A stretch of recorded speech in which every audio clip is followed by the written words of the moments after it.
All right, I think we're close to through all those note takers. Well, a couple more. I'm gonna go ahead and get started. We are going to start a monthly thing called NonQM News. And I think it's really important in this space to always keep you guys updated on all the changes that are happening, because it is an ever evolving space that we are digging into. And we want you guys to have the knowledge you need in order to share with your partners and your borrowers all the amazing things we have happening. So let's go ahead and jump right into October's non-QM news.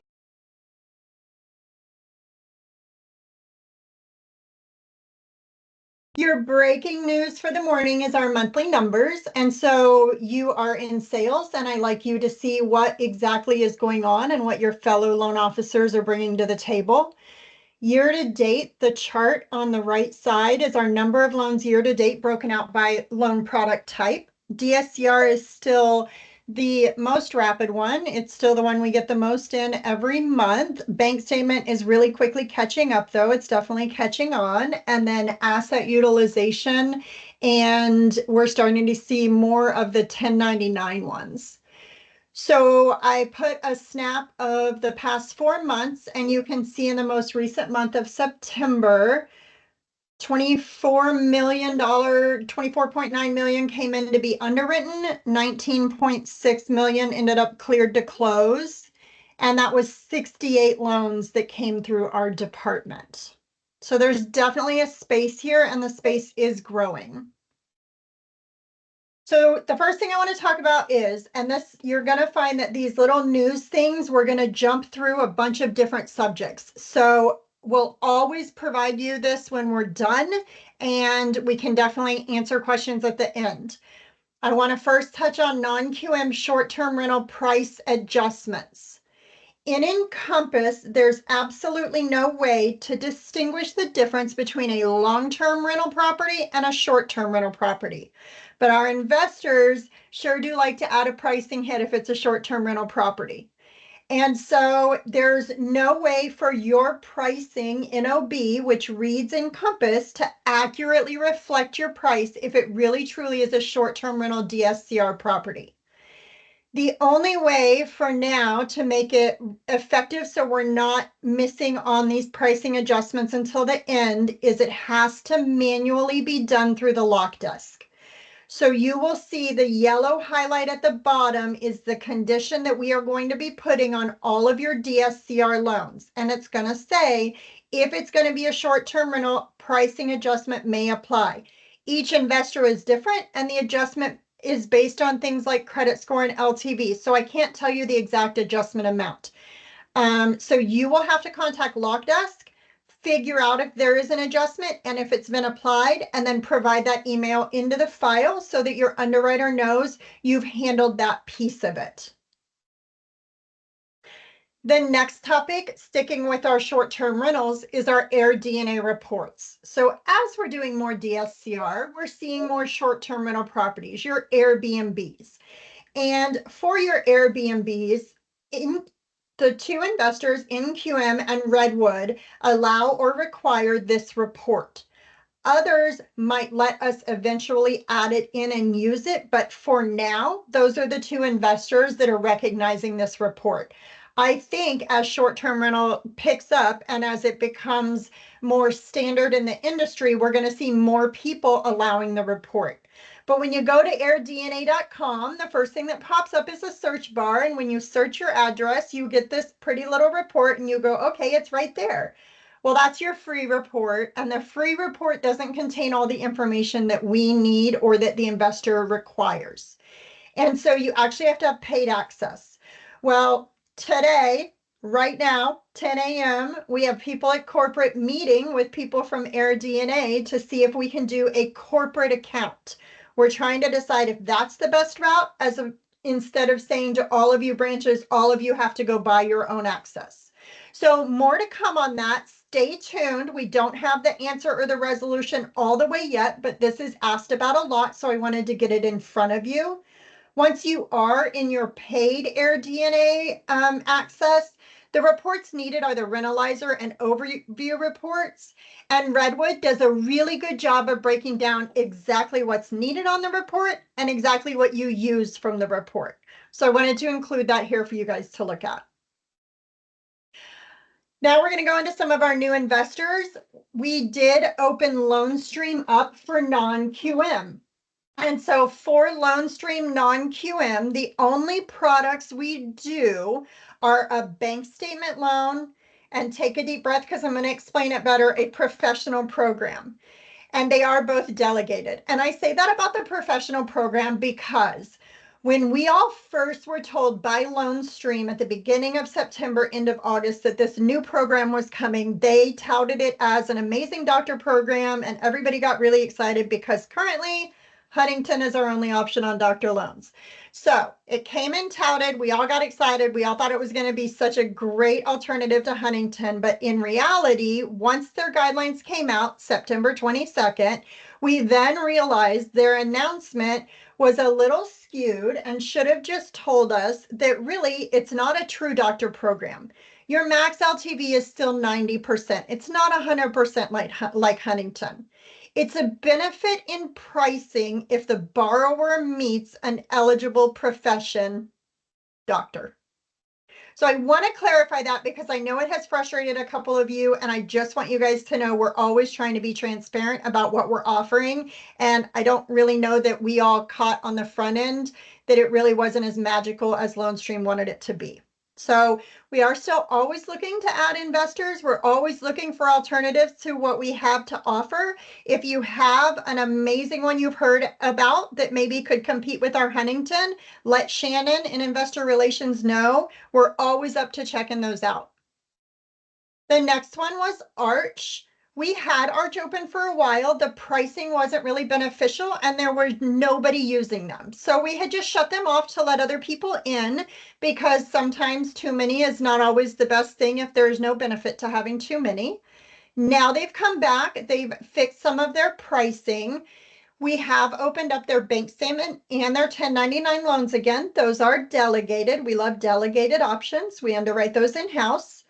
For their DSCR, it is open, but we cannot currently offer the prepayment penalty. And as you know, if you took the prepayment penalty class a month ago, those are essential to helping your pricing and giving you really competitive rates. So it's being worked on. Right now, it's not available. And then a couple of side notes on how they are different. The seller concessions on a DSCR at Arch are only 2%. Everybody else is 6%, except Goldman has a little breakdown based on loan amount. You also cannot add a borrower on a cash out DSCR at Arch if they are not already on title. So I just wanted to point those two little nuances out so that you guys don't step into it and then realize later that you have an issue. So the new buyers that we've opened at MaxX are MaxX2 and MaxX15. MaxX15 was opened because it has stronger pricing in key niches and more flexible guidelines. And buyer 2 is a non-QM alt income option that has really aggressive pricing. And just so you guys know, buyer 2 was open based on a suggestion from the field. So someone in sales got a hold of someone at corporate and said, hey, here's why I need this. It was dug into and it was determined this definitely had a benefit. So I say that to let you know, use your voice. If you see something that you think might benefit not only you, but other loan officers, please speak up and let us know. Max X15 products are now 6 months reserves on all files. It used to be a chart on the matrix, but now yesterday they updated that. So an update to a new buyer. We also opened our Champions DSCR with asset depletion. This is a stellar option when you are doing a DSCR and your rent on your 1007 does not cover that monthly payment. You can do a Champions DSCR with asset depletion. That is where they take 3 months of bank statements or 3 months of a 401k statement, and they divide that by 60 months and add that number to your rent in order to raise your DSCR number. So it's kind of cool that they couple it together. It is a non-delegated option. They underwrite it, but it definitely has actually saved a couple of loans very recently. So hopefully we see other investors start to pick up that product. I wanted to introduce everybody to Randy Spurline. She's our new underwriting coordinator. She is now handling our non-delegated FHA team for everyone that's in a tier 2 or that has to send a FHA loan non-delegated. We have hired Randy. She's going to be the go-to know-all be-all of that. She's very upbeat. She's very positive, and she's here to help you guys get those loans through. And then every month I want to do an avoiding the pitfalls. And today we're going to do DSCR, but next month we might do bank statement or asset utilization. And so what I want to say there is these are things that I saw or my team saw come in that caused hiccups on these files. We're always going to be upfront and honest. It's the only way we're all going to learn. So on DSCR loans, things that can cause your pitfall, your hiccup, or that you have to change investors. Is it a first-time home buyer? Just because it's a first-time home buyer doesn't mean the answer is no. It means we need to dig deeper. We might have options, but we have to look at the file or the situation. Is it a first-time investor? Same thing. It's not a no, it's a only certain investors will take first-time investor borrowers. Is it a short-term rental? Some of our investors won't do a purchase on a short-term rental. Some will. So again, these are pitfalls that we need to look at up front to try to find the right path for your loan. Is it rural or unique? Was it recently listed for sale? And do they have sufficient trade lines? Just because they have a credit score doesn't always mean they're going to meet our investor trade line guidelines. So use your guidelines, ask questions. That's what I'm here for. That's what my team is here for. We are here to make this a successful division, and we really want it to be something that you guys add to your portfolios and grow. Which leads us to our next part.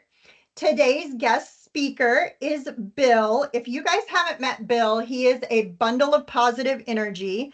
And a total side note, if you're ever in a pool tournament, you want Bill on your team. I'm sorry, darts, not pool, darts. He's a dart player. So I'm going to let Bill take it over for a few minutes and talk to you guys about his experience in the non-QM division at Novus. Yeah, thanks, Sherry. Great stuff. Yeah, I just want to, I love this non-QM space, guys. I can tell you what I want to do today is really go over that highlights a really successful story I have.